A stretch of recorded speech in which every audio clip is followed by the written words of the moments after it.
The Home Rule Movement, a story of India's fight for self-governance. 19वीं सदी के शुरुआती वर्षों में इंडिया में असंतोष बढ़ रहा था। इंडियन नेशनल कांग्रेस आईएनसी दो गुटों में बंट चुकी थी। मॉडरेट्स जो धीरे धीरे सुधार चाहते थे और एक्सट्रीमिस्ट जो तुरंत सेल्फ रूल की मांग कर रहे थे। मॉर्ली मिंटो रिफॉर्म्स 1909 लोगों को संतुष्ट नहीं कर पाए और ब्रिटिश गवर्नमेंट ने विरोध प्रदर्शनों को दबाने की नीति अपनाई। इसी बीच वर्ल्ड वॉर 1914 से 1918 ने इंडिया की अर्थव्यवस्था को कमजोर कर दिया। कर बढ़ गए, सेना में जबरन भर्ती हो रही थी और महंगाई बढ़ रही थी। The birth of the home rule movement. Ireland's home rule movement से प्रेरणा लेकर दो महान नेताओं बाल गंगाधर तिलक और एनी बेसंत ने महसूस किया कि इंडिया को सेल्फ गवर्नेंस के लिए एकजुट होना होगा। अप्रैल 1916 में तिलक ने महाराष्ट्र, कर्नाटका, बरार और सेंट्रल प्रोविंसेस में अपनी होम रूल लीग शुरू की, जबकि सितंबर 1916 में एनी बेसांत ने अपनी लीग मद्रास, बॉम्बे और अन्य क्षेत्रों में स्थापित की।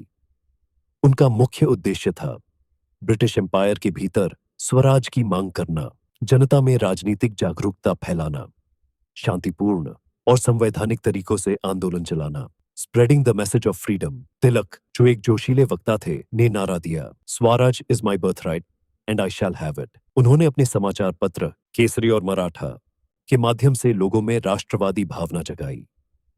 दूसरी ओर एनी बेसेंट ने न्यू इंडिया और कॉमनवेल्थ जैसे अखबारों से अपना संदेश फैलाया। जोसेफ बैप्टिस्टा, एनसी केलकर और सोस सुब्रमण्य इयर जैसे नेता भी इस आंदोलन में शामिल हुए और पूरे इंडिया में होम रूल लीग की शाखाएं स्थापित की गईं।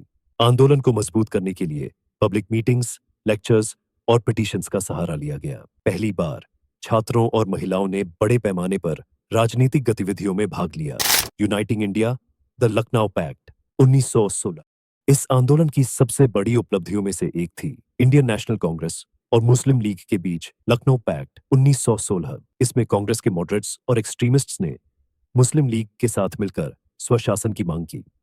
यह पहला मौका था जब हिंदूज और मुस्लिम्स एक साथ एक राजनीतिक मांग पर सहमत हुए, जिससे नेशनल यूनिटी को बढ़ावा मिला। British suppression and the movements decline.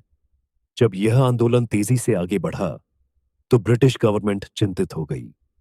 उन्होंने आंदोलन को दबाने के लिए नेताओं की गिरफ्तारी शुरू कर दी। जून 1917 में एनी बेसेंट को गिरफ्तार किया गया, जिससे पूरे देश में विरोध प्रदर्शन हुए।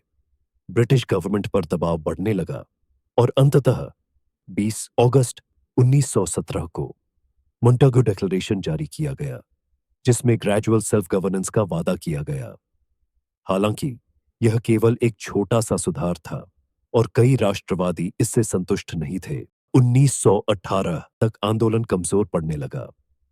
तिलक इंग्लैंड चले गए, जहां उन्होंने ब्रिटिश लीडर्स से स्वराज के लिए समर्थन मांगा, लेकिन सफल नहीं हो सके। मोंटेगू चेम्सफोर्ड रिफॉर्म्स 1919 ने लोगों का ध्यान भटका दिया। महात्मा गांधी का उदय हुआ और उनका नॉन कोऑपरेशन मूवमेंट 1920 ज्यादा प्रभावी साबित हुआ। A legacy that inspired a nation. हालांकि होम रूल मूवमेंट 1916 से 1918 केवल 2 साल तक चला, लेकिन इसने इंडिया के स्वतंत्रता संग्राम को नई ऊर्जा दी।